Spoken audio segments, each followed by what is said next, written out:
aprovechemos este espacio para escuchar de nuestro facilitador, experto en comercio internacional, experto en fomento de industria y comercio y de las nuevas economías emergentes en Latinoamérica. Eric, buenos días. Un gusto, como siempre. Bienvenido a tu programa Hora de Entrenar. Excelente. Bueno, pues primeramente, como decía, sí he estado los últimos años trabajando en algunos temas relacionados con el comercio, con inversiones. Básicamente son dos ámbitos que te dan mucho de qué hablar, mucho de qué comentar. La coyuntura actual, sin duda alguna, también abona a que sean temas que como profesionales estemos siempre claros o al menos tener una perspectiva hacia dónde se van moviendo cada una de estas cosas. Y precisamente creo que Tecnigerencia ha propuesto sobre la mesa un tema que es de vital importancia tanto en el ámbito de la calidad como en los ámbitos relacionados al desarrollo profesional, porque definitivamente necesitamos tener bastante claridad en lo que ocurre en estos sectores de la economía.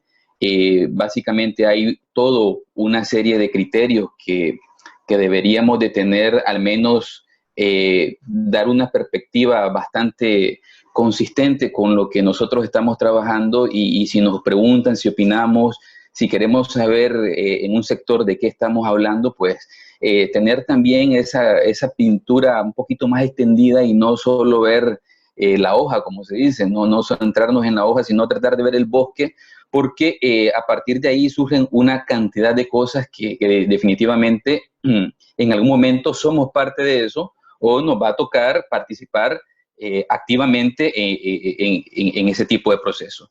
Yo creo que el tema, como reitero, es muy pertinente. Felicito a Tecnigerencia porque siempre está avanzando en ese sentido y bueno, primero quisiera pues decirles que este es un aporte que trato de hacer un poco basándome en las investigaciones que el banco está realizando en este tema. He tratado de sintetizar una publicación reciente, pero que es obviamente muy compleja, muy extendida, con el objetivo de que podamos ver qué pasa en la industria. La industria tiene muchas aristas, tiene muchos temas que tratar. Ya vamos a tratar de profundizar en alguno de ellos, pero de manera general, no solo por el tema del COVID, sino por la misma dinámica que está teniendo la industria, hay retos importantes, hay desafíos que van en diferentes niveles. Algunos van a nivel de políticas de gobierno, otros van a niveles empresariales y van incluso a nivel de personas. Entonces, un poco de esa es la dinámica. Yo espero que la información que voy a compartir con ustedes, tal vez no soy un experto como tal en el tema, pero ya les digo, cuando uno habla de comercio, cuando uno habla de inversiones, cuando hablamos de gestión de la calidad, hablamos de procesos, pues definitivamente estamos vinculados de alguna manera a los procesos industriales. Yo quisiera empezar compartiéndoles un video que trata un poco sobre las condiciones en las que está generándose ahorita o lo que se espera, ¿verdad? Que a futuro podamos ver como conceptos de gestión, de dinámica empresarial, etcétera. Entonces, vamos a ver este video, son 5 minutos y a partir de ahí empezamos a conversar un poco.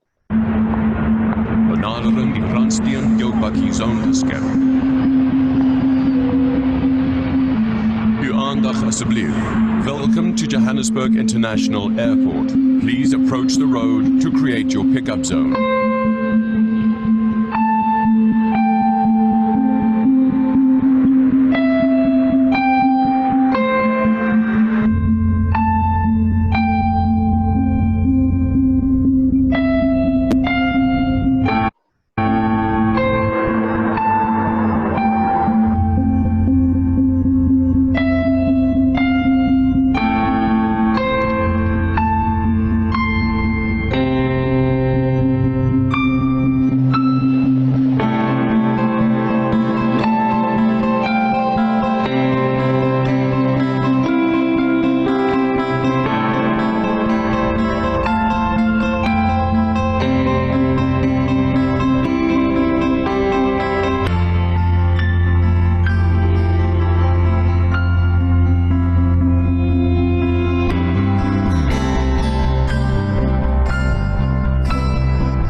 este es un video que me gustaría que lo tengan en mente solo para tener presente muchos de los conceptos que vamos a abordar durante la conversación que vamos a sostener. Ahí básicamente se refleja mucho de lo que poco a poco estamos desarrollando a nivel mundial, a escala global. Evidentemente puede haber toda una condición de debate sobre en qué lugares vamos a encontrar casas de ese tipo o en qué lugares vamos a encontrar trabajos de ese tipo. Pero al final de cuentas, la base sobre lo que vamos a conversar ahora es sobre los aspectos que ya se están desarrollando, sobre los aspectos que están surgiendo como parte de ese proceso de desarrollo de la era digital, de la comunicación, etc. Pero primero yo he pensado que tenemos que confirmar algunos conceptos, y entre ellos, cuando hablemos de la industria, tenemos que tener claro un poco la retrospectiva de lo que ha sido las revoluciones industriales en nuestra sociedad. Hay una constante, ¿verdad?, que debería ser la base sobre cada uno de los avances que vamos teniendo. Lo primero es que hay que superarnos para progresar. En principio, cada una de las medidas se da o no se da. Bueno, definitivamente son aspectos que pueden ser sensibles al ámbito de cada uno de los países, pero en principio deberíamos de utilizar o tener en cuenta que las tecnologías o los desarrollos industriales deberían generar una mejora en la calidad de vida y que definitivamente eso es lo que debería reflejarse en la sociedad. Si esa fuera una constante, ¿verdad? Tendríamos que ver que en la cuarta revolución industrial hay elementos que se diferencian muy significativamente de lo que ha ocurrido en los periodos anteriores. La primera revolución industrial, allá en 1784, en Inglaterra, ¿verdad?, estaba identificada con una máquina de vapor, ¿verdad?, ya teniendo una energía adicional. Ya no era solamente la energía del ser humano actuando, sino que se había logrado establecer un insumo energético que derivaba del vapor, que se potenció también en la parte hidráulica. Ya los molinos tenían mayor capacidad de procesamiento. Bueno, de ahí vimos cómo todos esos elementos empezaron a generar espacios para todo el montaje de las primeras fábricas en Manchester, las primeras fábricas en todos estos lugares, donde empezó a darse todo un trabajo que tenía mayor demanda porque incrementaba las capacidades en los países industrializados, en este caso Holanda, Países Bajos, etcétera, que eran los que estaban a la cabeza. Luego, en 1870, tenemos una segunda revolución industrial basada en la energía electromecánica. En este caso, ya aquí ya la energía eléctrica empezó a darse un uso de procesamiento, montajes en series, líneas de montaje, empezaron a entenderse cuáles eran las afinidades de tener un segmento de industrialización basado en ensamblajes que permitían avanzar de manera más eficiente y trabajar en función de mecanismos de articulación basados en el segmento de los procesos. Luego, en 1969, otro salto importante, la automatización, computadora y electrónica. Aquí ya vemos cómo, gracias a los avances en electrónica y la computación, empiezan a incorporarse herramientas mecanizadas, herramientas que empezaron a darle forma con mayor precisión, con mayor capacidad de intervención. Por ejemplo, vemos ahora en ese entonces la capacidad de hacer cortes con mayor precisión, la capacidad de para efectos de desarrollar microchips, procesadores, etcétera, que es parte de lo que todavía hoy seguimos viendo. Hemos avanzado, está la famosa ley de Moore, que va generando capacidades cada cierto tiempo, aunque en principio esto tiene un límite. Pero vemos, por ejemplo, ya incluso avances a escalas nanoindustriales, es decir, a unas escalas atómicas en donde definitivamente estamos avanzando hacia procesos que eran impensables, ¿verdad? Los tiempos han evolucionado y hoy entonces empezamos a abordar el concepto de la industria 4.0. La industria 4.0 habla de una informatización y una transformación digital, ¿verdad? Sensores inteligentes. Y esto es un poco por lo que les decía que miráramos el video, es decir, hay una capacidad de capturar información, de procesar información, de generar bases de datos gigantescas, y procesar toda esa información genera espacios para crear condiciones que antes no se tenían de una manera tan clara, ni se tenían a conceptos tan específicos. El concepto como tal surge en Alemania, ¿verdad? En Alemania, uno de los países más industrializados, probablemente uno de los países que está avanzando con una línea, una filosofía bastante clara de lo que es la industria 4.0. En el 2010 o a inicios de esa década empezaron a hacer análisis de cómo o qué debería de considerar la industria manufacturera. Y bueno, en 2013 se presentaron los resultados de un estudio que consideró que estábamos en el momento de denominar una revolución industrial 4.0. Ese concepto fue extendiéndose, ¿verdad? Se espera ya a partir del inicio, bueno, ahí está un debate si ya estamos en la década del 2020 o hasta en el 2021 estamos en esa década, pero ahora mismo sabemos que ya en este momento están ocurriendo cosas que definitivamente nos están moviendo. Es un concepto disruptivo porque está cambiando el enfoque de cómo entender muchos de los temas.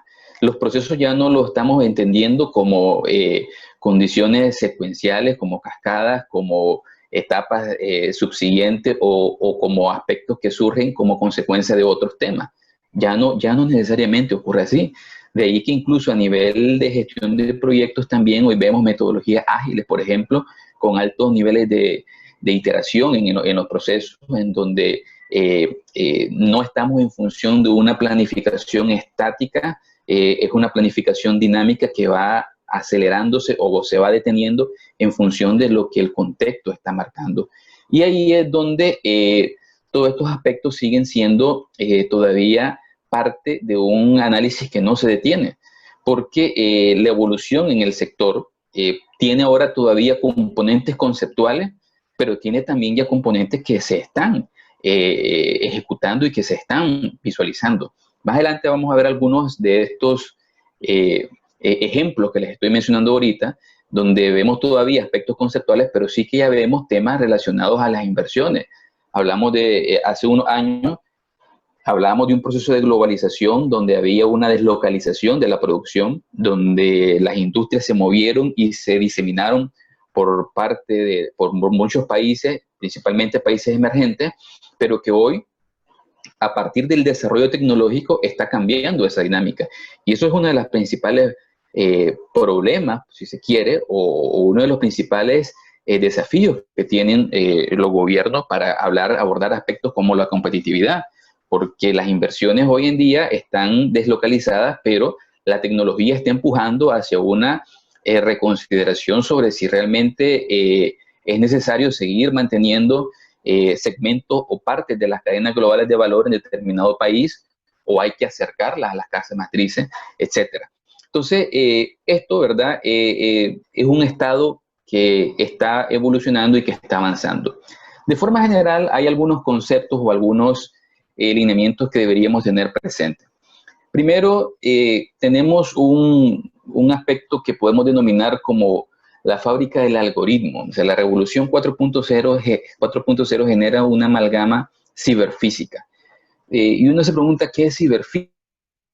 Nos referimos cuando hablamos de un espacio ciberfísico. Nos referimos cuando estamos en un lugar donde hay condiciones físicas, pero también hay condiciones de tecnología, digitalización, elementos sensoriales, que están monitoreando, que están generando datos, que están recopilando información y que son parte misma de la gestión que se está realizando en ese espacio físico. Entonces, claro, para que esta interacción se dé, hay toda una serie de algoritmos que son parte de la programación de estos espacios, conectando en tiempo real a las máquinas con las máquinas con los productos con las personas. Entonces, claro, todo esto convive en una dinámica bastante fuerte que requiere de programación, que requiere de inteligencia. Hemos escuchado, por ejemplo, todos los aspectos relacionados con inteligencia artificial, con el machine learning, que está presente con el Big Data, o sea, son todos estos temas que hoy en día, donde se aplica este tipo de industria, son parte de las condiciones operativas que hay. No solo se trata de tener sensores, de tener mecanismos de captura de información, sino que de trabajar con esa información. Entonces aquí hay una situación, dice, que borra los límites entre lo físico, lo digital y lo biológico, generando una fusión en estos tres planos. Esto es un cambio de paradigma, porque, por ejemplo, alguien anteriormente era el que tomaba la decisión y podía tomar la decisión en función de su experiencia, en función de un análisis de datos. Hoy, básicamente, tenemos incluso esquemas de Machine Learning que van operando a través del aprendizaje constante que le da la información que se está recibiendo. Entonces, hay que tener algunos pilares claros de esta tecnología 4.0, entre ellos los sistemas ciberfísicos de integración, máquinas y sistemas autónomos, los robots. Un poco vamos a comentar sobre los robots, porque a veces se piensa que el robot es solamente el mecanismo físico que está dentro de la industria, pero no necesariamente. Hoy ya no es solamente eso, un robot. Un robot puede ser un chatbot que tengamos, por ejemplo, en un servicio bancario, en donde hay cierta autonomía, cierta capacidad de analizar información que estamos ingresando en un chat, ¿verdad? Está el Internet de las cosas, eso que veíamos en el video, donde podemos incorporarnos con facilidad o con una condición bastante ágil a mecanismos o a sistemas de computación desde cualquier o la mayoría de los dispositivos que tengamos cercanos. Manufactura aditiva, por ejemplo, la impresión 3D, que me imagino que muchos de ustedes han escuchado. La impresión del 3D todavía está en una etapa inicial, si se quiere, pero en algún momento imaginémonos que esto avanza hasta una siguiente fase y entonces ya muchas de las industrias actuales van a tener que repensar si realmente ese tipo de aspectos va a ser necesario en la industria como tal. Big Data, análisis de macrodatos, computación en la nube, ¿verdad? Hoy, por ejemplo, todos nosotros nos podemos movilizar a cualquier lugar y desde nuestro teléfono tener acceso a nuestros archivos, ¿verdad? Y básicamente son de los temas que nos permiten tomar decisión rápidamente. O sea, no necesitamos un informe en una oficina o en una PC para saber cuál fue la evolución de la venta. Vámonos más allá. Es decir, yo tengo un amigo, como les decía en un momento, que controla una red de automóviles utilizando el Google Maps o utilizando el WhatsApp. Entonces, son entornos virtuales que están a disposición. Inteligencia artificial, que les decía, o realidad aumentada. Y sobre todo un concepto de ciberseguridad, porque evidentemente estos son los aspectos que están sobre la mesa y que se quieren, o si se quiere, necesitan tener mayor atención. Por ejemplo, no sé cuántos de ustedes han escuchado la Deep Web o el Dark Web, que le llaman. Es decir, nosotros cuando navegamos en Internet solo tenemos acceso a un 10% de la información pública que hay en Internet. O sea, estamos hablando de un 10% solamente. El 80% de la información que circula entre las computadoras a nivel mundial, entre los nodos de información, es Deep Web. Información que no está indexada al Google, al Yahoo, a Microsoft, sino que está en servidores aparte y obviamente ahí hay de todo. O sea, ahí hay cosas legales como cosas ilegales y hay todo un sistema de pago, de compra-venta que no se mueve en función de dinero. O sea, ahí utiliza solamente criptomonedas. Entonces, la ciberseguridad es uno de los pilares importantes. Otro aspecto es el concepto de predictibilidad, ¿verdad? La forma en cómo las redes colaboran y se integran con un ecosistema estableciendo nodos predictivos. Fíjense, el concepto de predictibilidad es importantísimo porque la predictibilidad en muchos casos va reduciendo la capacidad de la intervención humana. Y uno podría decirse, bueno, pero eso es malo porque ya el ser humano no está interviniendo, pero por ejemplo nosotros en el comercio, cuando uno va a verificar análisis de riesgo en el comercio internacional, uno de los problemas que se da es que en las aduanas a lo mejor alguien dice, ve, este producto detenerlo y vamos a hacer la inspección física. y a lo mejor un producto que no necesita inspección física, pero a criterio de esta persona, sí. Entonces, de que hagan una inspección significa que lo detienen, que lo analizan y que incluso lo pueden revalorizar, etcétera. Y a lo mejor, ciertamente, lleva todo en orden, pero la intervención humana ahí torsionó ese proceso, generando mayores costos, generando retrasos en los tiempos, etcétera. En cambio, lo que hoy estamos trabajando nosotros a nivel de comercio es ver de qué manera toda esa información que lleva ese camión, cuando ese camión se va acercando a un puesto de frontera, pasa por un arco donde hay sistemas de RFID, donde hay un sistema de reconocimiento de cámara OCR, que puede verificar la placa, donde hay una declaración anticipada de todo esto, y en cuestión de 30 segundos, toda esa información se mezcla en un sistema de gestión de riesgo y en función de ciertas reglas pasa o se detiene.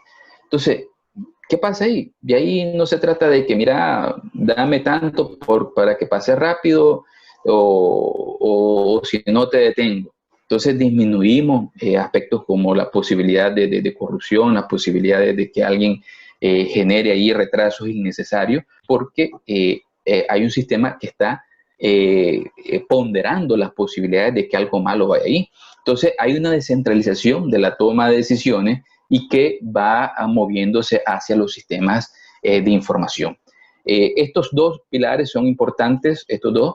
Otro tema importantísimo es, por ejemplo, la reinvención de la geografía productiva global, lo que yo les decía. Las empresas globales ahora piensan si hay que relocalizar las inversiones, si hay que descentralizar las inversiones. Ya no es necesario a lo mejor ir a Nicaragua o ir a El Salvador para que alguien trabaje en una fábrica de textil o una fábrica de calzado para trabajar esto. A lo mejor ahora la empresa que lo está haciendo, vamos a ver ejemplo más adelante, considera que es más rápido hacerlo de otra manera y entonces deslocalizan. Esa deslocalización ya se vuelve a relocalizar y el proceso vuelve a estar cerca de la casa matriz o cerca de donde es la casa matriz. Entonces, aquí hay conceptos que entran de lleno muy fuerte, por ejemplo, la automatización y la robotización. Al estar presente y ser parte de las condiciones que tenemos, erosionan aquella ventaja de que decíamos, bueno, vámonos a Bangladesh, vámonos a Vietnam, porque hay mano de obra barata y entonces nos va a salir bastante, la estructura de costo nos va a salir mejor. No, ahora a tener a disponibilidad estos insumos, podemos pensar en decir, no, volvámoslo a traer, porque vamos a tener mejores condiciones, vamos a evitarnos que ahí alguien, a lo mejor una pandemia, se cierre una empresa porque hay gente que está expuesta y entonces ya no necesitamos personas y vamos a tener un proceso que un 80% lo están cubriendo robots y entonces nos evitamos ese tipo de situaciones. Vamos a comentar un poco de eso, pero son decisiones en las que países como países emergentes tienen muy poco margen de intervención. Otro tema importante es que ya ahora estamos claros de que las reglas del juego, ¿verdad? Van cambiando, ¿verdad? Ya ahora hay situaciones que nosotros no podemos predecir, hay márgenes de incertidumbre con los que hay que gestionar y entonces, bueno, ¿qué hacemos en esos casos? La digitalización de la economía cambia esas reglas, ¿verdad? Se tiene más información de los clientes, pero al mismo tiempo, de repente pueden entrar nuevos competidores, de repente pueden surgir nuevas situaciones. Nadie se espera ahora, por ejemplo, eventos sociales como lo que estamos viendo en Estados Unidos o lo que veíamos en los países. Son cuestiones que surgen entre 3 o 4 días, aun cuando aparentemente hay una estabilidad, ¿verdad? Entonces, pero entender qué está ocurriendo detrás de eso es básicamente una condición de incertidumbre que está presente dentro de la gestión de las empresas y de los gobiernos. Otro aspecto importante de la industria 4.0 es la necesidad de pensar en habilidades híbridas, es decir, tener en claro que la digitalización y la intensidad tecnológica impactan sobre las demandas, las habilidades que se demandan a los trabajadores. Ya aquí hay un ejemplo, por ejemplo, un estudio del Task Force de Economía Digital del 2000, G202, dice que las nuevas habilidades que se están pensando ¿verdad? Hay nuevas habilidades cognitivas, no cognitivas y sociales. Hay una importancia fuerte hacia conocimientos en temas de ciencia, tecnología, ingeniería, matemática, STEM, que ven por ahí, es Science, Technology, Engineering, Maths, o sea, son temas que la gente debe empezar a tener claro que va a ser demandado y que probablemente van a ser especialmente reconocidas y remuneradas en los sectores más digitalizados. Es decir, tener claro, por ejemplo, aspectos de metrología para el procesamiento de mediciones más precisas, eso hay que tenerlo claro. Ahora, por ejemplo, sabemos que hay cortes o que son a nivel microscópico. Entonces hay que tener claro qué implica todo eso que estamos viendo. Hay retos multidimensionales, ¿verdad? La transformación digital desafía a los actores en los distintos planos, ¿verdad? La nueva tecnología nos habla de una alfabetización digital en forma universal. Y vamos a ver un poco qué hay en los países, cómo están los países realmente preparados para ello. Por lo tanto, se requiere trabajadores que estén acordes a esas nuevas exigencias. Y este es uno de los principales desafíos del proceso, porque al no tener la capacidad de entrar y entender esto, se pueden generar desigualdades considerables dentro de las poblaciones y dentro de los países. O sea, las brechas que pueden haber entre alguien que está participando activamente de la industria 4.0 respecto a alguien que tiene conocimientos muy básicos, bueno, se va a ir expandiendo. Y en esa expansión, obviamente, vamos a ver segmentos de población altamente vulnerables o altamente dependientes de otros segmentos de la población que puedan tener acceso a entender qué es la programación, qué es el inteligencia artificial, a qué nos referimos cuando hablamos de una gestión de procesos ya orientada a una industria 4.0 donde vas a rediseñar un proceso, pero vas a incorporar tecnología, porque si no incorporas tecnología, ya no vas a poder hacer la evaluación de este proceso a niveles de eficiencia y efectividad. Entonces, hay que tener mucha especial atención en esos retos multidimensionales, porque en definitiva son elementos que requieren de una coordinación que, como ya les decía, no es solamente algo que depende de los gobiernos, sino que va a nivel personal, va a nivel empresarial, etc. En resumen, los pilares tecnológicos de la industria 4.0, hablamos de la robotización, hablamos de simulación. Al final de esta sesión, que termine mi intervención, yo les voy a presentar un ejemplo claro, pero sumamente evidente de un proceso de simulación que hoy en día está botando literalmente mucho de los trabajos que se hacían en los sistemas de construcción. Vamos a ver cómo ahora ya cambió totalmente el enfoque de los diseños de las construcciones. Hay un nuevo enfoque que está avanzando bajo el concepto de simulación. La importancia de la integración, como les decía, ya un proceso ahora no es un proceso descriptivo, no es un proceso ilustrativo, sino que es un proceso interactivo, un proceso que tiene una interacción bastante fuerte entre lo que es físico, lo que es tecnológico y lo que es digital. El Internet de las cosas, la capacidad de conectarnos o participar de procesos en línea, la inteligencia artificial con todas sus derivadas, ahí inteligencia artificial, machine learning, redes neuronales de aprendizaje, etcétera, ciberseguridad, computación en la nube, el modelado 3D y la realidad aumentada. Esto y el Big Data, ¿verdad? Como todo ese cúmulo de información. Esto básicamente son los pilares que dan forma a lo que hoy entendemos como Revolución 4.0. Ahora, un poco pensando si las empresas están preparadas para adoptar esa tecnología. Y empecemos por las empresas manufactureras, que es donde básicamente es la primera línea de intervención. La firma consultora PwC, PricewaterhouseCoopers, hizo una encuesta, ¿verdad? Y dice que los mayores esfuerzos para hacia la digitalización y la integración de las empresas se concentran en áreas de desarrollo de ingeniería. Ya las empresas saben que hay que empezar a incorporar esta tecnología en un entorno digital más amplio.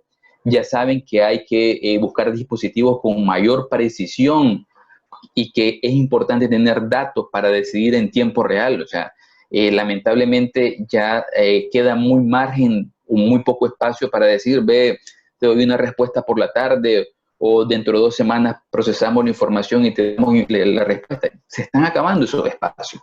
Otro aspecto es que todos los sectores de la industria, con la integración de proveedores, clientes y otros socios de la cadena, avanza más lentamente que la integración entre las áreas internas.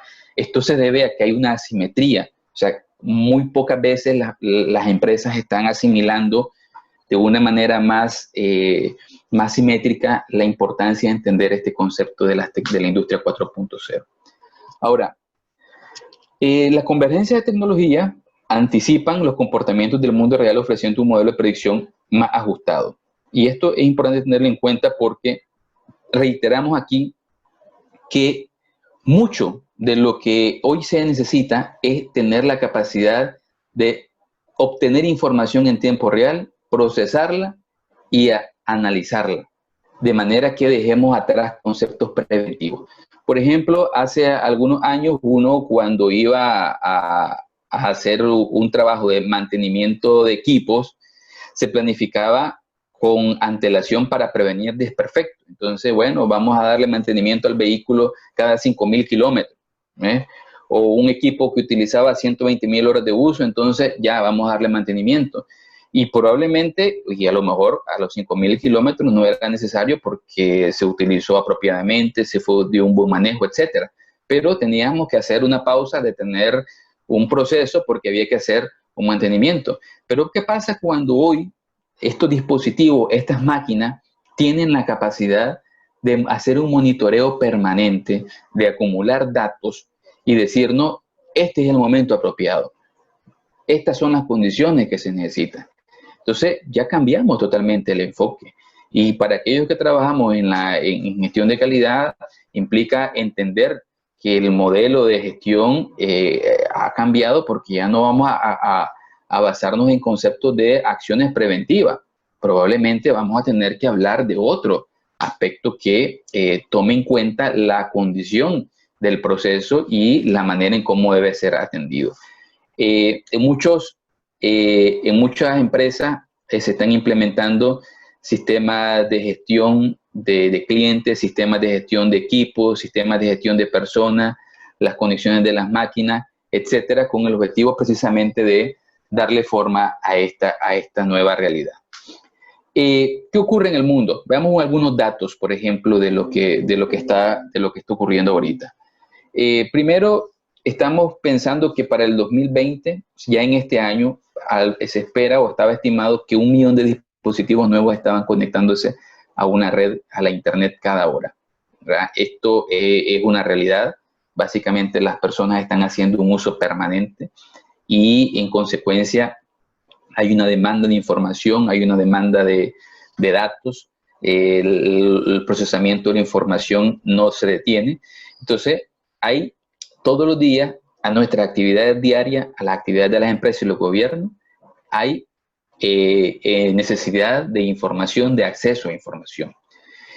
Otro aspecto, por ejemplo, a tener en cuenta, las nuevas tecnologías, los nuevos procesos. Vemos, por ejemplo, aparatos móviles disponibles en todo momento, plataformas para interactuar inmediatamente, detección de las ubicaciones, interfaces de hombres-máquinas avanzadas, autenticación y detección de fraude, un poco lo que hemos hablado, ¿verdad? Entonces, todo esto, ¿verdad? Vemos, por ejemplo, ahora Amazon, cómo está avanzando en el tema de la entrega de paquetes o la administración de los paquetes dentro de sus almacenes, cómo estamos trabajando o cómo estamos visualizando fábricas que también se entienden como prestadoras de servicio y no solamente de bienes, o los software, qué importancia han tenido ahora como bienes. Entonces, son nuevas tecnologías y nuevos procesos que están relacionados a este enfoque que estamos viendo. Pero en esto hay graves rezagos gubernamentales y empresariales. Por ejemplo, miren esta información del Banco Mundial en 2016. Las empresas en América Latina se quedan atrás en la transformación digital. Aquí está una relación entre la adopción digital en las empresas y la escala logarítmica, es decir, cómo van avanzando o desarrollándose estos aspectos tecnológicos. Los países de ingresos altos tienen un avance bastante importante respecto al rezago que tienen muchos de los países de nuestra región en este tema. O, por ejemplo, veamos los datos relacionados a la conectividad de banda ancha, ¿verdad? Un 34% respecto a un 16% en América Latina. La calidad de normativa que hay ahí, es decir, obviamente entre más datos haya, más normas deben existir para regular todo eso. Capital humano formado en estos temas, capital gerencial en estos temas. Entonces, estos son datos que nos dicen un poco de cómo está evolucionando el proceso. Las asimetrías en coordinaciones, por ejemplo, agencias rezagadas en gobierno electrónico de adopción tecnológica. ¿Ves? Por ejemplo, lo que está sombreado en el centro son los países de nuestra región y algunos similares. Hay países como Uruguay, por ejemplo, que están avanzando en el índice de gobierno electrónico, donde ya no es necesario ir a hacer una fila para avanzar y recibir un servicio. O el concepto de islas digitales y en la interoperabilidad en los ecosistemas comerciales, donde cada quien tiene un transporte, un almacén, un sistema de gestión de cadena de suministro, un agente aduanero, todos están como islas todavía. O situaciones como, por ejemplo, el Split Internet, que tiene que ver cómo hay una asimetría entre el desarrollo de la Internet en los diferentes países. Ustedes pueden ver ahí, por ejemplo, México tiene un sistema de Internet bastante maduro respecto a otros países en la región. Esto, evidentemente, lo hemos visto, lo hemos escuchado, pero son las realidades. Y aquí hay algunas cosas, como que les mencionaba algunos ejemplos. La aplicación de tecnologías 4.0 emergen y llevan empresas globales a repensarse por completo. Por ejemplo, y ahí está esta empresa, Mohammadi Group, con fábricas en Asia, produce suéteres para una marca y para varias marcas, por ejemplo. Empezó en 2012 un proceso de automatización progresiva de su empresa. Operaba en la capital de Bangladesh con 500 trabajadores que se distribuían en distintas estaciones de tejido y jornadas de 10 horas. Bueno, estos fueron reemplazados por 173 máquinas fabricadas en Alemania que tejen prendas para consumidores europeos.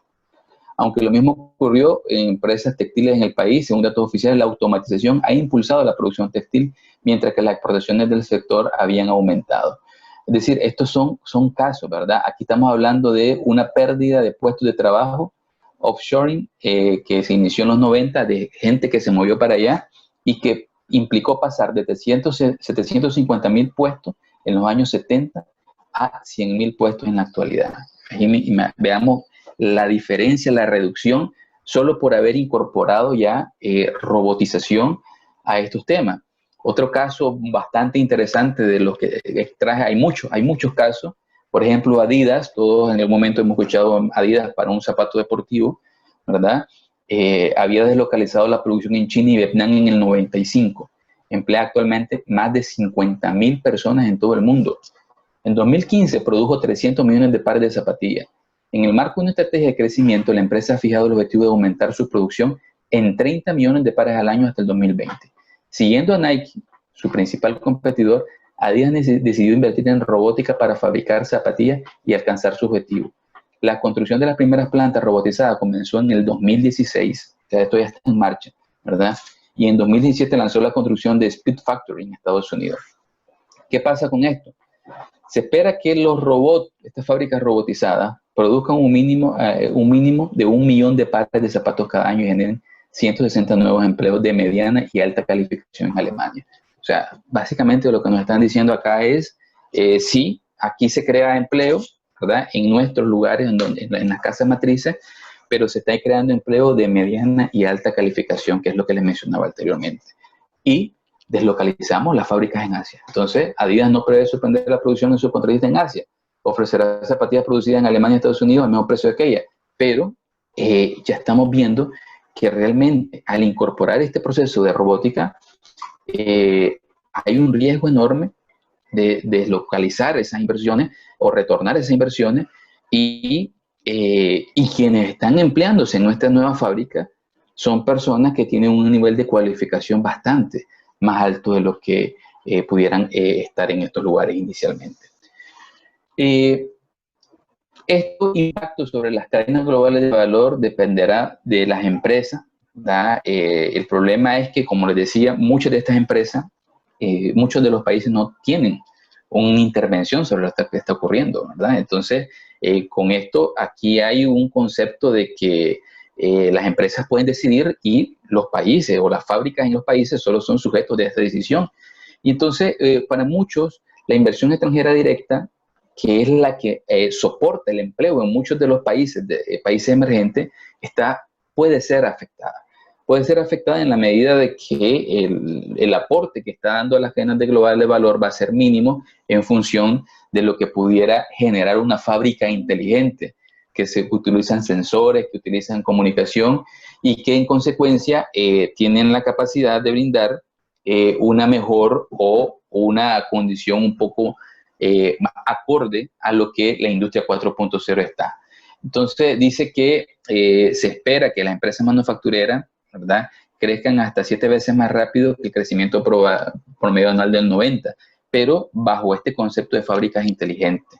Nuevamente aquí la reflexión es ¿a quién emplean estas fábricas? ¿Qué tecnología es la que se emplea? Les hablaba un poco porque la robotización a veces se entiende como aquel instrumento físico que está ahí, un robot. ¿Qué es un robot?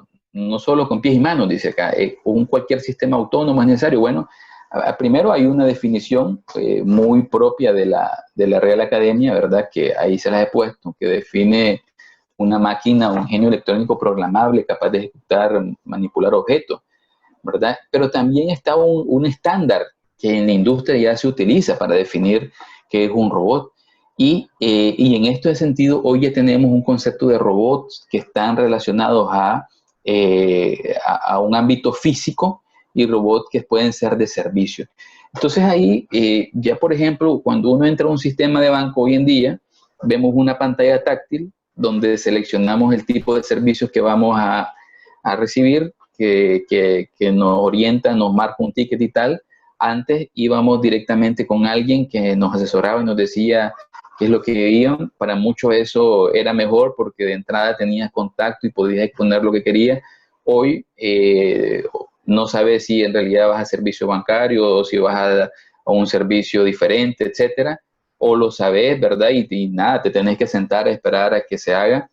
O entras a un sitio web donde te aparece un chatbot de una pantalla y alguien cree que estás hablando con una persona, pero en realidad estás hablando con un robot que está programado con inteligencia artificial que en función de los datos que le estás ingresando va capturando. Entonces, ojo con este tema, ¿verdad?, los robots de servicio, porque la industria 4.0 no es solamente va a la parte dura de la fabricación, sino va a la parte soft también, en donde obviamente este robot se está alimentando de información y ahí está el concepto de inteligencia artificial, que es toda aquella inteligencia capaz de asociar datos recibidos y procesar esos datos y en función de esos datos generar una actuación. Pero también están, por ejemplo, el machine learning, que son aquellas máquinas que aprenden a partir de la información que están recibiendo. Y entonces todos esos elementos, al conjugarlos, pues simplemente pueden ir generando nuevas condiciones en los procesos de servicio.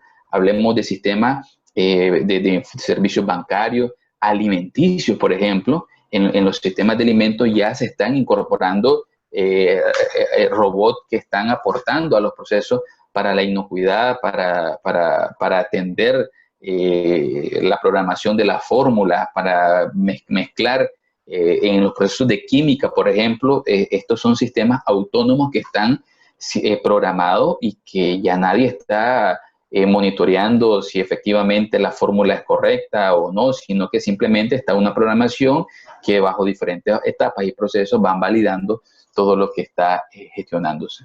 Entonces, ojo, ¿verdad?, con este tema de entender que los robots no es, cuando hablamos de la robótica no hablamos solo de esto, sino que hablamos de capacidades cognitivas en las máquinas, ¿verdad?, que implica que no solo el trabajador repetitivo y poco calificado corre riesgo de ser reemplazado. O sea, aquí estamos hablando de procesos bastante fuertes en donde esto obviamente puede tener múltiples impactos, pero es parte de una realidad. O sea, lo peor que uno pudiera hacer ahora es dejar a un lado estos temas y decir, esto no está ocurriendo. Por ejemplo, los vehículos que son autónomos. Los vehículos autónomos funcionan, al final de cuentas, con un sistema mecánico, pero está integrado a un software y también está integrado a una máquina virtual que probablemente es un robot, solo que no lo vemos. O sea, no vemos a un taxi robot conduciendo, como lo vimos en alguna película hace muchos años. Simplemente internamente hay un cerebro que siempre es un robot, pero que es un robot de servicio. Algunos otros datos, por ejemplo, hablando de robótica, veamos el stock mundial de robots industriales por sector. Automotrices, obviamente creo que alguno de ustedes alguna vez ha visto un programa en Discovery, donde vamos a estas fábricas de ensamblaje en Japón, en Italia, en Alemania, y vemos la cantidad de robots utilizados. En electrónica, por ejemplo, está dominado por robots. O sea, es imposible ahora que nadie puede armar con la mano un microprocesador. O sea, todos andamos un teléfono que está constituido con partes nanoindustriales. O sea, eso no es manual, es un trabajo que todas las partes que se componen ahí son robots por el nivel de precisión que se requiere para su ensamblaje. Pues probablemente sí que hay personas que están uniendo a lo mejor todas esas partes y verificando que estén, pero desarrollar un procesador sin duda alguna es una tarea de un robot hoy en día. Metalmecánica, como les decía, cortes láser, cortes de alta precisión, son robots quienes los hacen, química, caucho, plástico, etc. Y si vamos a la oferta de robot, interesante, la oferta de robot, vemos que los países que más consumen robots son también los países que los producen. Es decir, los países que están usando robots son también los países que los producen. Fíjense, un dato sumamente interesante. Por ejemplo, el stock mundial de robots está concentrado en países como China, Corea del Sur, Japón, Estados Unidos y Alemania. Básicamente son los países que tienen concentrado el stock de robots. Y la producción industrial, principalmente para el sector automotriz y electrónica, está siempre también concentrada en esos países. Entre 2014 y 2016, la producción más alta se dio en Corea del Sur. Logró tasas increíblemente altas de producción de robots. Y les agrego un dato más. China en el 2009 no era. En 2009 China todavía no era un país que estaba que estaba vinculado entre los países con alta dimensión de producción. Consumía, pero no producía. En 2009, ya ahora en 2020, ya está encabezando países que fabrican robots. Entonces, es una dinámica, como les decía, bastante fuerte, que sin duda alguna pues, es una realidad que estamos viviendo. Vamos cerrando, ¿verdad? Para que podamos dar espacio a la reflexión. ¿Cómo hacemos el design thinking de esta cuarta revolución industrial? Bueno, primero, tengamos el concepto que esto está impactando en todas las dimensiones de la organización económica y social. Esto está modificando aceleradamente la forma en que trabajamos. Un dato de trabajo, por ejemplo, ya los trabajos están transformándose en función de esto. Yo tengo amigos, por ejemplo, que trabajan para empresas que están en Europa y a lo mejor desde ahí les han pasado los planos que están trabajando, que están haciendo. Hay países que están avanzando fuertemente en la parte digital, como Uruguay, donde, bueno, todo esto cambia también la dinámica. Ya hoy a lo mejor todavía hoy estamos pensando en trabajos de largo plazo, donde yo voy a una empresa con un contrato de largo plazo. Probablemente eso esté cambiando. De hecho, en Estados Unidos, los últimos trabajos, entre 2015 y 2019, los trabajos crecieron en función de trabajos por cuenta propia, ¿ves? Donde te contratan por el conocimiento. Entonces, esto está transformando todo esto, no solo la parte social, sino la parte también laboral. ¿Qué significa la transformación digital para los gobiernos? Bueno, como ¿verdad? ¿Qué hay que reformar? ¿Cómo se puede aprovechar? Son preguntas que tenemos que hacerlas, ¿verdad? En algún momento en los procesos productivos logísticos. ¿Qué se está haciendo? Otro aspecto importante es que en el trabajo, como les decía, el trabajo se puede descomponer ahora, y al descomponerse hay que pensar en nuevos esquemas de trabajo. La subcontratación reduce el poder de negociación de los trabajadores. Entonces, bueno, todo esto implica buscar nuevos métodos de colaboración.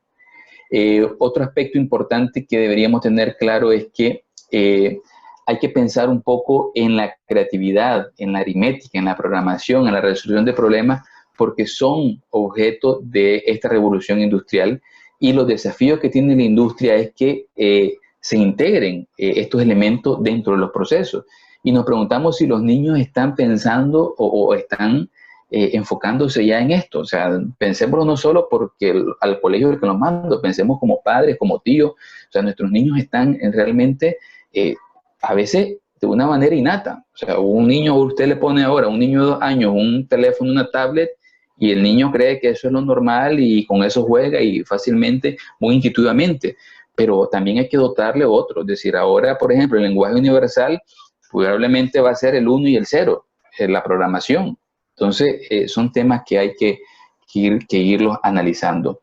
La revolución industrial está cambiando la naturaleza de los conflictos. Como les decía, de un momento a otro surgen conflictos, pero también es importante tener que hay tecnologías como el blockchain que están también avanzando. Las criptomonedas están considerándose como enfoques diferentes de gestión, desafían los sistemas financieros y los sistemas nacionales. Yo les decía, hay lugares donde no se compra con dinero, sino se compra con dinero electrónico. Las reformas del Estado, ¿verdad? Bueno, pensando un poco en eso, pensemos en ese uso de tecnologías de blockchain para contratos, para tener mejores capacidades de gestión. Pensemos el tema de inteligencia artificial para evaluar el impacto de políticas, para la gestión del comercio. Les hablaba de las aduanas y la logística, y yo hago énfasis en eso porque obviamente es el tema que nosotros vemos, comercio e inversiones, pero esto va para más allá. La industria obviamente necesita de insumos, necesita de suministro, y bueno, en donde los países tengan mejores condiciones para esto, pues ahí se van a mover las inversiones. Donde la infraestructura esté pensada para eso, ahí se va a mover la tecnología que estamos hablando en esta mañana. Antes, por ejemplo, en la tecnología, en las aduanas, se cambiaban información entre los países a través de operadores económicos autorizados bilateralmente. Hoy hay cadenas que están amarrando la información y que facilitan el comercio. Entonces, son un antes y un después, pero ¿cuántos países están avanzando hacia eso? Y estas son de las dudas o son de los conceptos que hay que poner a nivel industrial. Termino un poco pensando con esto que les decía. El comercio se está desplazando cada vez más a los bienes y servicios digitales. Hasta un 80% de la brecha de productividad entre las economías desarrolladas y emergentes puede explicarse por el retraso hacia estas nuevas tecnologías. Un 80%. Es decir, no esperemos que esto sea tan rápido, tan fácil de superar, porque hay una brecha enorme, ¿verdad? El sector público ha sido y continuará siendo un protagonista para impulsar procesos de innovación. Yo les decía, en 2009 China no fabricaba robots industriales, en 2020 va a fabricar el 40% de los robots del mundo. Y estamos hablando que esa es una decisión de política de largo plazo, pero que en algún momento debe iniciar. A nivel socioeconómico, evitar esa concentración que les decía yo, de que esto puede profundizar las desigualdades entre los países y las personas, ¿verdad? Si no nos damos cuenta de que esto tiene que analizarse desde todos los componentes que hemos visto, va a haber una generación de vulnerabilidad en los segmentos de la población y entre los países también. Y bueno, el desafío es ese, la erosión de las ventajas competitivas basadas en el menor costo de mano de obra. Ya no podemos echar mano, ¿verdad? Ya vimos cómo los robots pueden sustituir fácilmente muchos de los trabajos que se hacían, y por lo tanto hay que pensar cómo trabajar estos aspectos. Les dejo con este video, por ejemplo, este BIM, Building para hacer ejercicios de diseño. Esto, por ejemplo, da mucho que pensar. Ustedes probablemente tienen a lo mejor conocidos ingenieros civiles, arquitectos, y bueno, miren, en Europa estas son licitaciones que ya se están haciendo, en el BID, en el Banco Mundial también están haciéndolo. No conozco a esta fundación laboral, pero el video es de 5 minutitos y explica bastante bien. Y creo que esto sistematiza mucho lo que estamos hablando. Cómo ahora hay una integración de tecnología, hay una integración de procesos, integración de competencia. Entonces, veámoslo, con esto finalizo y dejamos abierto el debate.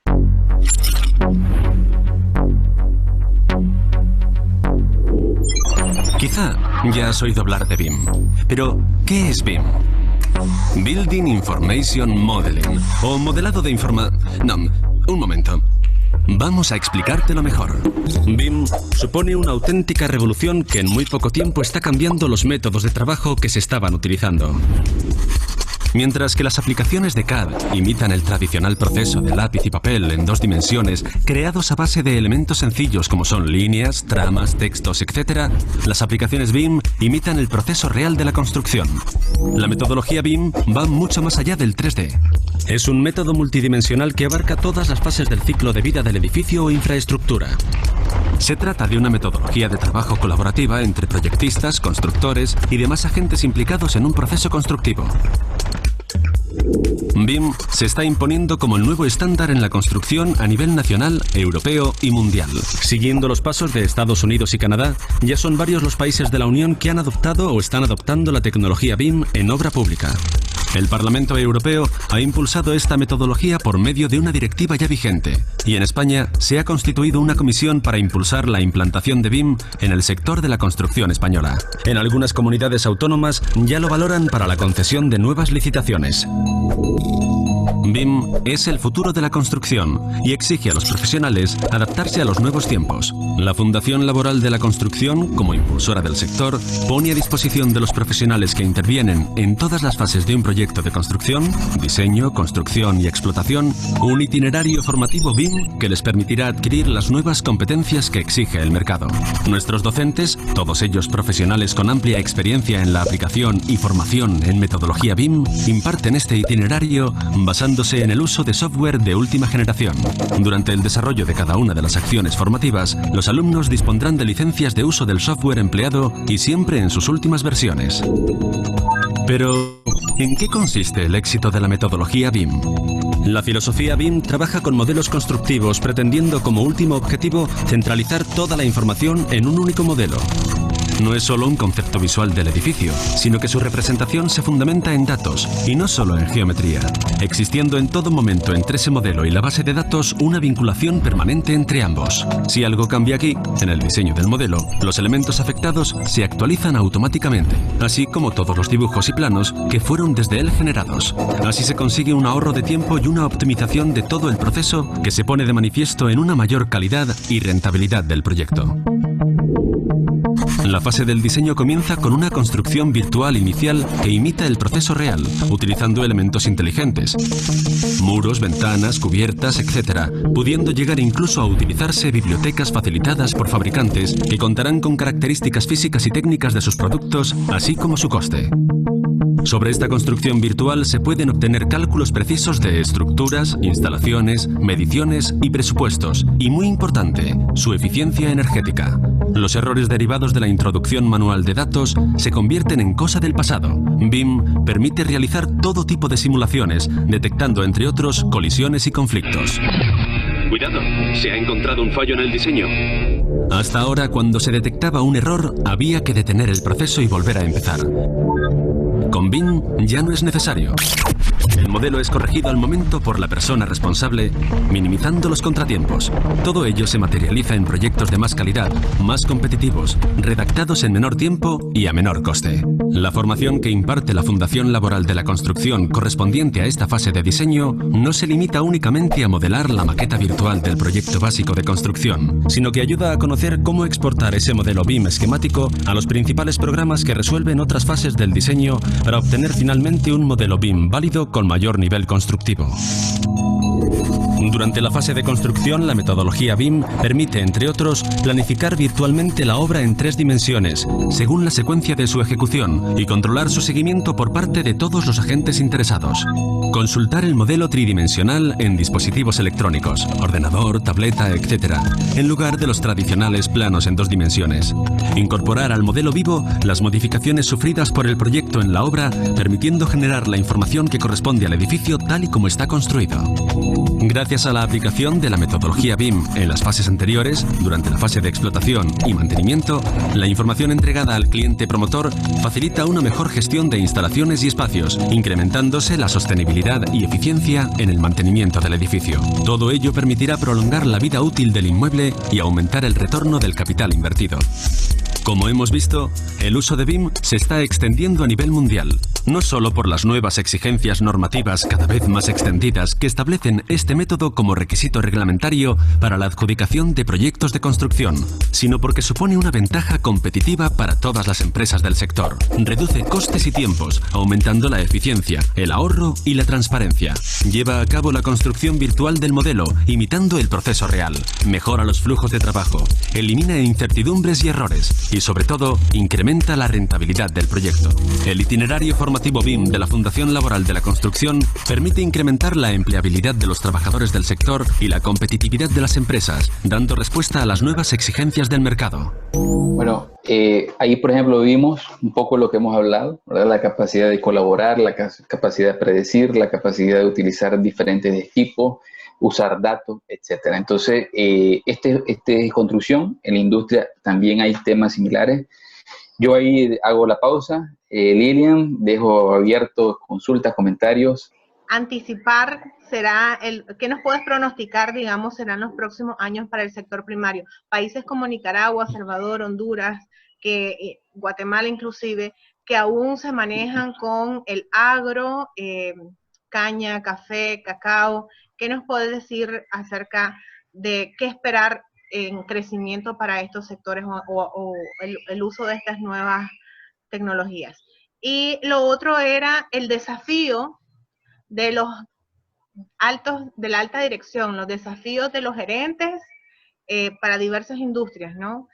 Muchos piensan que deben implementar, debe ser el implementar nuevas tecnologías, robótica, Big Data, pero ¿cuán cierto es el debe ser? ¿Tiene que aplicar para todos los tipos de organizaciones? ¿Cuál va a ser el rol de los directivos o cuál debe ser la prioridad de los directivos en esta adopción de esta nueva realidad? Ok, en primer lugar, en el caso de los sectores productivos, efectivamente en algunos países hay una preponderancia del sector primario. Se han hecho esfuerzos de avanzar con procesos de tecnificación, pero a muy baja escala. Si uno ve, por ejemplo, las capacidades que hay en el sector primario para avanzar tomando como referencia la tecnología disponible, estamos bastante alejados de eso. Uno ve, por ejemplo, yo he tenido la oportunidad de ver granjas en España o granjas en Holanda, donde todo el proceso está debidamente controlado, donde, por ejemplo, solo en España, en la región de Almería, hay aproximadamente 30.000 hectáreas de producción de vegetales que sirven para abastecer no solo a España, sino también a partes de Alemania. Y ahí uno ve, por ejemplo, que la dosificación de nutrientes, la dosificación de tratamiento de plagas, los niveles de productividad, todo eso está manejado con tecnología. O sea, estamos hablando de lugares donde no están dependiendo de que si llovió o no llovió para mantener un ritmo de producción, donde hay laboratorios de ensayos que están haciendo el análisis físico-químico y microbiológico para saber si efectivamente van a tener problemas de medidas sanitarias o fitosanitarias en acceso a mercado. Entonces, claro, es decir, hay tecnología, pero nuestros países todavía no están adoptando eso. Sí hemos visto que mucho de la producción en algunos lugares está avanzando, por ejemplo, ahora a utilizar sistemas de regadío o por goteo o por aspersión, pero a muy baja escala. Todavía seguimos basándonos en un proceso que si llovió, bueno, estuvo bien, pero si llovió demasiado estuvo mal, porque se llevó toda la tierra que era productiva o los nutrientes que habían ahí. Entonces, en el sector primario hay retos importantes, no hay una diversificación, nuestros productos siguen manteniéndose a la misma escala en cuanto a la cantidad de producción que se da. No se han incrementado los niveles ni se ha diversificado. Vos lo decías, seguimos mandando en grandes cantidades de café, azúcar, pero pudiéramos tener, bueno, a excepción de Guatemala, que también envía cardamomo, pero también deberíamos tener la posibilidad de enviar otros productos no tradicionales y quizás avanzar con una primera fase que sería el preprocesamiento, por ejemplo, pulpas congeladas para algunos lugares en el Caribe, para algunos lugares en Estados Unidos, pulpa de frutas deshidratadas, o de pulpa de frutas, quiero decir, o frutas deshidratadas. Sigue siendo un reto, no esperamos todavía, necesitan más políticas para que eso cambie. En cuanto al incorporar tecnologías, mira, yo pienso incluso que a veces tiene que ver hasta con relevos generacionales. Yo he tenido la oportunidad de trabajar en empresas donde hay gerentes totalmente abiertos a nuevas tecnologías, a nuevos procesos y empresas competitivas a nivel internacional. De trabajar en empresas venezolanas, empresas cubanas, empresas estadounidenses y compiten a nivel global, pero con enfoques de gestión diametralmente opuestos. Entonces, creo que en esta primera fase tiene mucho que ver con ese nuevo paradigma de pensamiento, la necesidad de estas competencias soft, de saber que la información ya no va a ser una información donde la voy a tener en una gaveta y como la tengo solo yo sé lo que está ocurriendo. Y si la comparto, corro riesgo de que me quiten mi trabajo porque esta persona sabe algo que no debería saber. Eso tiene que cambiar en algún momento. Yo creo que tiene mucho que ver, como te digo, con ese relevo generacional donde ya nos acostumbramos a distribuir información, a facilitar información, en vez de retener información y obstaculizar información. Entonces, el nuevo estilo de liderazgo es muy pertinente. Por ejemplo, la sesión que viene sobre poder transmitir asertivamente, eso es fundamental porque el uso de la información tiene mucho que ver con esa comunicación asertiva. Estás en mute, creo yo. Estás en mute, Lili. Disculpe. Por acá leo en los comentarios, Eric, que ¿cómo podemos articular el escenario post-COVID al tema que nos abarca hoy, ¿no?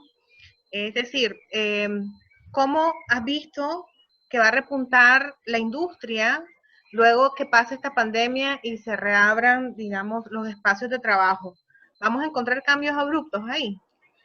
Pues fíjate que justamente hoy, por ejemplo, en la mañana teníamos una conversación en uno de los países con la Agencia de Promoción de Inversiones y nuestra experta en el banco hablaba sobre la tendencia que se está viendo.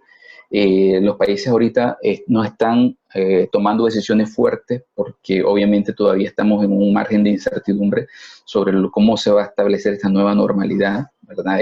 Todavía no están claras las reglas del juego, pero sí que yo insisto en lo que comentamos en la presentación. O sea, querramos o no, aun cuando no hubiera dado el tema del COVID, los mecanismos de gestión virtuales, los mecanismos de digitalización, los esquemas de integración van a avanzar hacia eso. Entonces, la posibilidad de que haya una relocalización de las inversiones es latente, es real, ¿verdad? Hay empresas que, la misma guerra, por ejemplo, comercial entre China y Estados Unidos, ya está focalizando a nuevas inversiones para acercarlas a sus lugares. Ya vimos ahora, el COVID nos ha hecho ver, por ejemplo, lo difícil que es tener deslocalizada la producción porque un país cerró una frontera y entonces no podés mover tus recursos a como quisiera. Entonces, todo ese contexto es una condición previa al COVID, pero el COVID ha presentado algunas de las vulnerabilidades que implica tener cadenas globales de valor bastante diversificadas.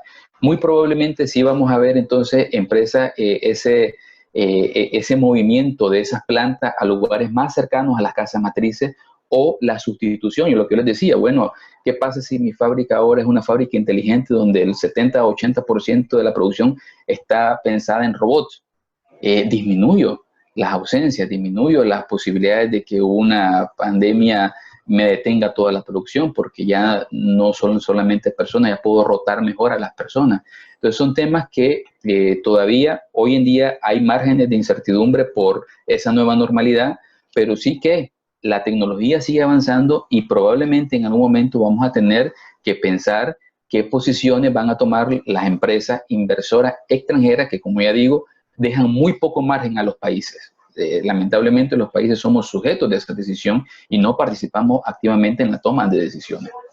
Y por ahí te abordo entonces uno de los puntos que tocan en el chat, la política. Comentanos, porque hablamos de política, cultura, motivación, pero ¿ven la política como un stop para este cambio que presenta la industria 4.0? ¿Qué te opina al respecto? La política es un proceso de construcción social, esa es una realidad. Es decir, la verdad es que uno a veces puede ver diferentes enfoques de políticas públicas. Yo he trabajado durante muchos años en políticas públicas, pero al final de cuentas las políticas públicas suelen reflejar lo que en general las sociedades están dispuestas a ceder o avanzar. Por ejemplo, una vez hablaba con alguien y decía, no, es que aquí deberíamos de estar ensamblando televisores y tal. Bueno, o sea, un inversionista puede llamarlo y sentarlo a una mesa y decirle, venía a ensamblar televisores aquí a Nicaragua o venía a hacerlo aquí a Guatemala. Pero cuando empezás a ver todos los componentes que hay ahí de eso, te das cuenta que no se trata solamente de decir voy a cambiar mi industria, voy a moverme, sino que debes de crear toda una infraestructura.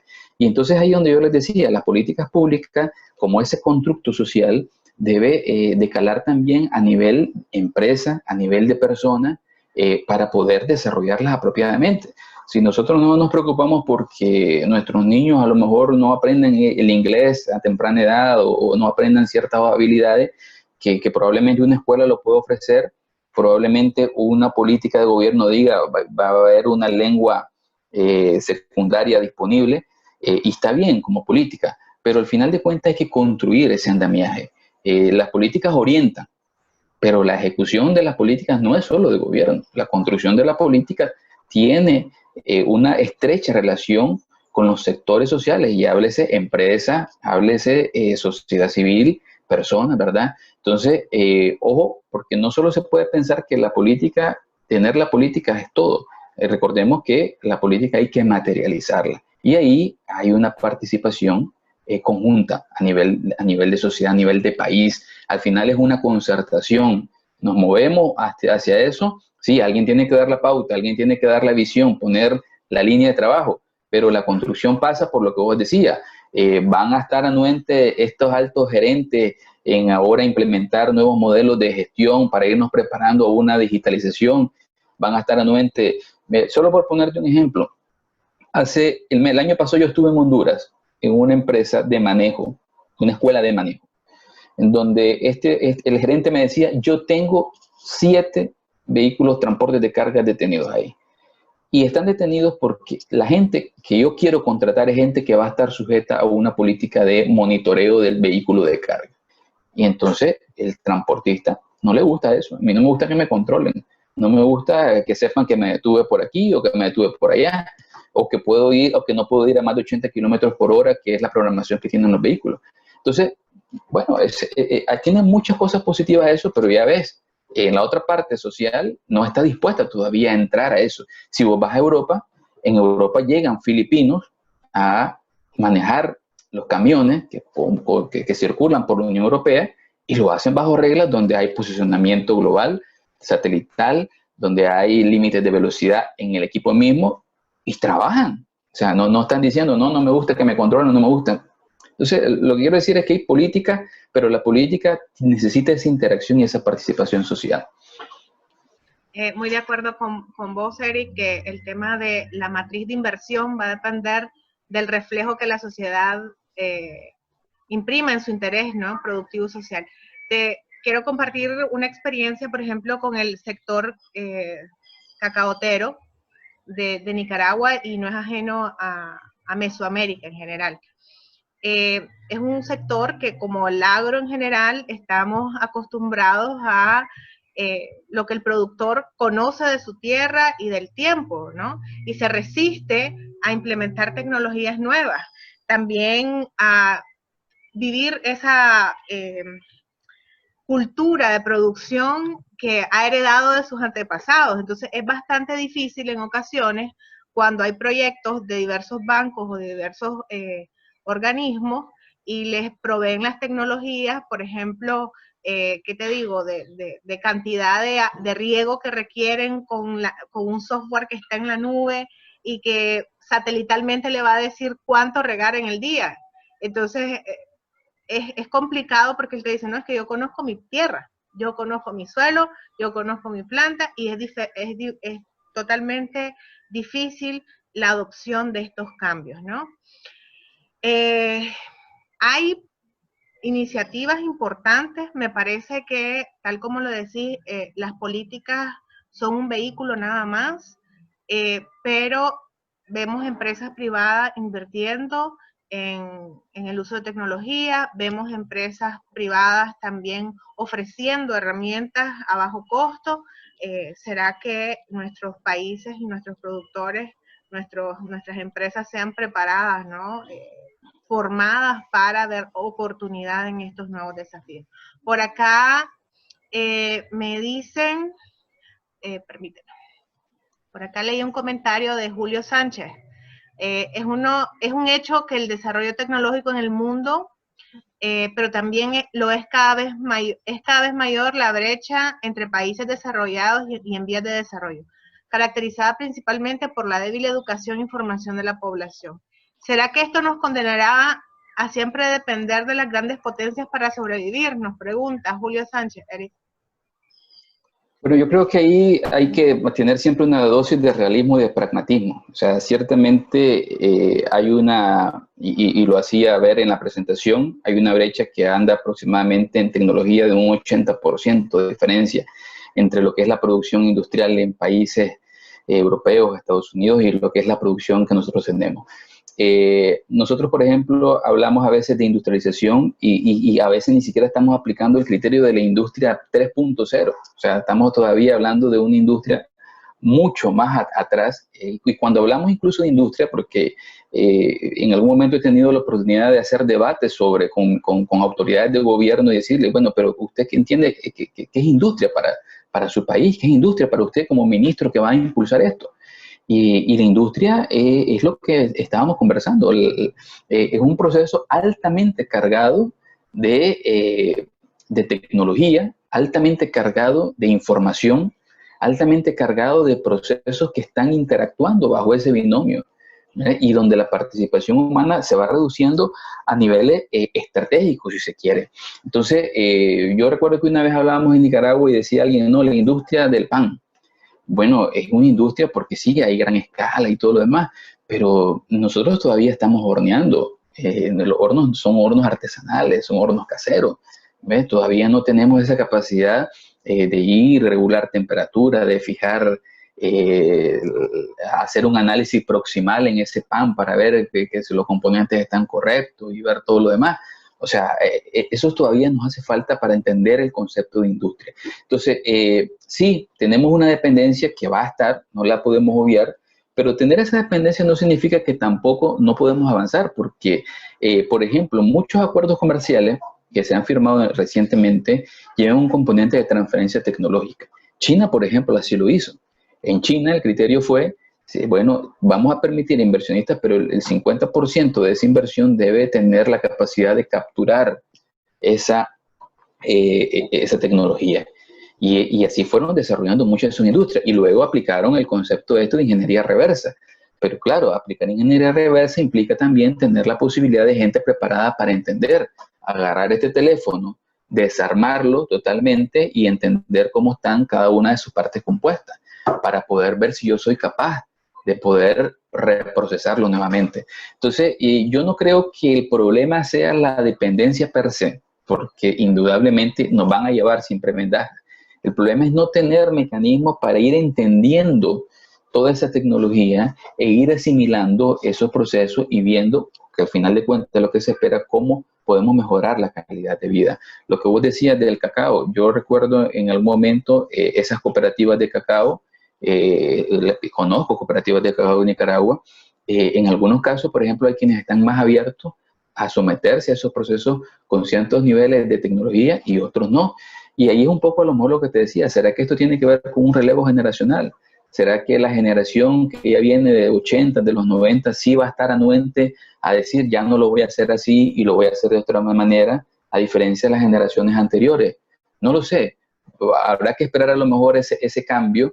Lamentablemente, toca lidiar con esos dos mundos todavía. Y digo lamentablemente porque retrasa en ocasiones la capacidad de poder avanzar más rápido, ¿verdad?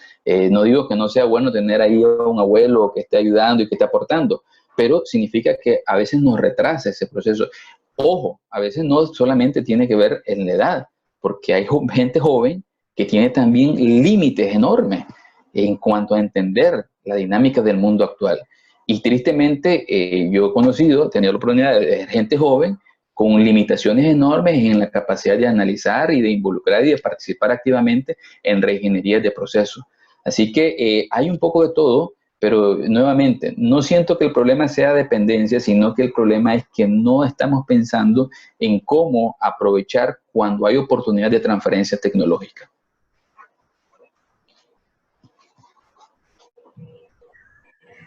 Así es, y nos pregunta Mónica Maita, ¿cómo vamos a completar entonces esas competencias, las competencias de un auditor para auditar organizaciones que usan tecnología avanzada?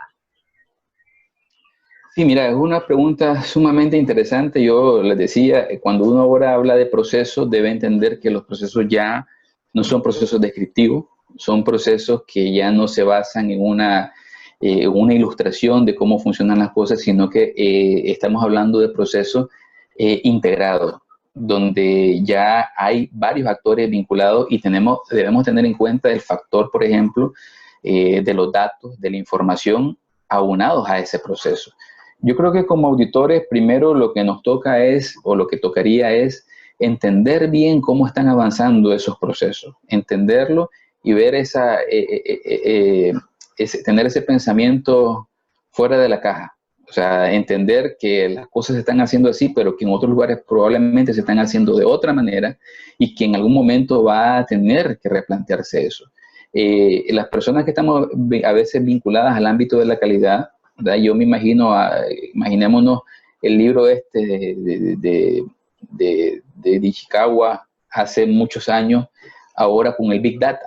O sea, estamos hablando de otro concepto. Ahí había estadísticas, había proyección. Ahora estamos hablando de inteligencia artificial, estamos hablando de business intelligence al momento de construir un tablero de monitoreo y seguimiento. O sea, nosotros deberíamos tener la capacidad de evaluar si ese tablero realmente responde al proceso apropiadamente, si la información que está dando responde al proceso. Y es ahí donde el auditor, si no sé del business intelligence, entonces, ¿cómo voy a poder analizar ese proceso apropiadamente? Si no sé qué significa un machine learning para un proceso industrial, bueno, pues estoy en capacidad de decir si el proceso es eficiente o no es eficiente. Son preguntas que creo que tendríamos que hacerla. Ahora, ¿cómo vamos superando estas limitaciones? Creo que ya nosotros, los que estamos por acá en esta discusión, es entender que tenemos que mantener el proceso de aprendizaje continuo, ¿verdad? Y sabernos que en algún momento nos va a tocar hacer algún curso sobre seguridad, algún curso sobre inteligencia artificial para entender apropiadamente esos conceptos y no quedarnos rezagados en el tiempo. Ahora, las nuevas generaciones probablemente, no sé, yo como en algún momento he sido docente de universidades, siempre he dicho, las currículas ya no se pueden estar actualizando en corto plazo o a lo mejor, en largo plazo. Hagamos actualizaciones cada 5 años si quieren mantenerlo, pero estemos conscientes de que va a haber que meter a los pensum programas académicos adicionales, que es lo que hacen los países en Asia. Es decir, en Asia tenés tu programa universitario, pero paralelamente tenés toda una batería de clases libres donde el universitario tiene la opción de tomar este curso porque le interesa, entonces, y ese va dentro de la métrica de horas necesarias para para salir graduado. No es rígido como nosotros. Nosotros tenemos una categoría de clase y la tenemos que recibir todas porque si no la recibís no te gradúas. Bueno, arma un esquema diferente, recibís clases que son necesarias, pero dale la apertura al estudiante para que también la universidad pueda ofrecer a materias o cursos libres de temas que están ahora mismo. Por ejemplo, lo último que les decía, un arquitecto que hoy sale de una universidad sin entender BIM, ¿qué le va a pasar? Va con una limitación, ¿no? O sea, no significa que no pueda hallar trabajo, pero va con una limitación de algo que ya está viniendo. Igual a un ingeniero. Entonces, bueno, la universidad, dale la opción de que se gradúe, pero ponerle a disposición también cursos que el mercado le va a exigir. Y en parte de nosotros, desde Tecnigerencia, ponemos nuestro granito de arena llevando esos cursos a estos profesionales nuestros, de nuestra comunidad, que están interesados en ir afilando, como decíamos, ¿no? Sus competencias. Hay más preguntas, sin embargo, Eric, creo que ya vamos a ir cerrando. Y te pregunto, de manera personal, si has visto algún estudio o qué referencias tenés de las sociedades que montaron la ola en esta revolución 4.0. Hablábamos en una de las láminas que presentabas, por ejemplo, de China, que sustituyó su matriz, digamos, de producción, en algún momento hizo el boom con la robótica. ¿Qué ha pasado con estas sociedades? Porque recién el año pasado, por ejemplo, miraba, yo sigo muy de cerca el comportamiento de los sectores industriales que atendemos y estamos muy comprometidos con el sector automotriz. Y, por ejemplo, veía que General Motors mandó a 200.000 personas al desempleo con su cajita feliz, su liquidación, y de repente sustituyó todo por robótica y dijo, ya no vamos a trabajar más motores de combustión, por ejemplo, y mucha gente se fue. ¿Qué ha pasado post sustitución con las sociedades? China, Estados Unidos, ¿qué ha pasado con esa mano de obra altamente calificada en algunas ocasiones que se ha ido de la industria? Mira, yo primero un poco sobre el tema, ¿verdad? El tema nosotros decía industria post-COVID. O sea, yo les decía, bueno, el COVID nos ha expuesto varias cosas. El COVID, por ejemplo, trajo algo que no se había hablado desde hace más de 30 años, el modelo de sustitución de importaciones. Restricciones a la exportación. Eso no se había dado en nuestras economías a nivel global. Todo el mundo estaba inserto en el concepto de cadenas globales de valor. Pero en el COVID vimos que se impusieron restricciones a la exportación de alimentos, restricciones a la exportación de insumos médicos, hasta piratería, llegaron a decir algunos que habían. O sea, en algún momento, en el momento más álgido del impacto del COVID en Europa, cargamentos de mascarillas y tal fueron retenidos en Francia, en otros lugares, y bueno, dijeron, no, yo me voy a quedar con esto y solo vamos a permitir que salga esto. Es decir, el COVID expuso aspectos que todavía nos hacen ver que hay necesidad de tener una mejor regulación. Vimos, por ejemplo, lo que ocurrió ahorita en nuestra frontera, por ejemplo, un tema de sanidad, un objetivo legítimo, la sanidad es un objetivo legítimo para cada país, pero que ya hay consideraciones internacionales. La Organización Mundial de Comercio da pautas sobre cómo tratar los objetivos legítimos en medio del comercio. Entonces, bueno, hicieron rápidamente un protocolo de bioseguridad para que permitiera a los vehículos avanzar, aun cuando se había conversado sobre ese tema.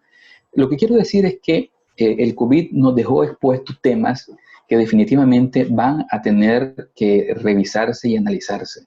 Las exportaciones van a tener ahora nuevos requerimientos. Y cuando hablamos de sectores específicos como la industria, vemos, por ejemplo, que nosotros hay un peso. Nosotros ya nos gusta ver, por ejemplo, los carros eléctricos, los carros híbridos. Yo, por ejemplo, tuve el año pasado la oportunidad de estar en una empresa en Costa Rica que trabaja vehículos con hidrógeno, se mueve con hidrógeno. Y el hidrógeno realmente es una tecnología brutal porque es 100% limpia. O sea, pues nosotros todavía vemos los vehículos de baterías de litio, pero bueno, al explotar litio, estamos haciendo todavía un efecto, una huella ecológica, porque hay que sacar el litio, hay que procesarlo y todo, pero el hidrógeno no. ¿Ve? Entonces, en la industria automotriz, por ejemplo, hay temas importantes que analizar porque sí que se va a mover muy rápidamente a un eventual proceso muy automatizado donde la participación humana va a ir quedando reducida. Entonces, ¿qué vas a necesitar? Vas a necesitar ingenieros para programar, ingenieros para desarrollar las capacidades del vehículo y probarlas virtualmente, gente que va a trabajar quizás ya en la parte de elaborar los asientos, forrarlos, qué sé yo, que tienen otro tipo de dinámica. Y acompañado de eso, vas a ver, por ejemplo, otro tipo de industria que va a surgir. Por ejemplo, ¿quiénes son los que se van a encargar de adecuar las vías o las calles para que funcione un coche eléctrico? ¿Quiénes son los que se van a encargar de poner a disposición las instalaciones de recarga? Por ejemplo, en este caso que te ponía de hidrógeno, instalar un suministro de hidrógeno para vehículos es todo un proceso interesante. Incluso si uno ve, por ejemplo, en avanzada, Corea del Sur está pensando que 3 de sus ciudades van a funcionar con suministros de hidrógeno en unos 20 años.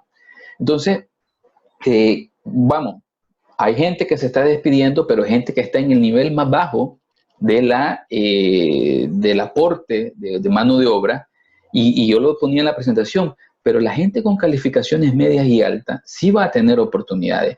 Y hay empresas que van a empezar a tener oportunidades porque este es un ecosistema que va creando nuevos conceptos que van a requerir integrarse.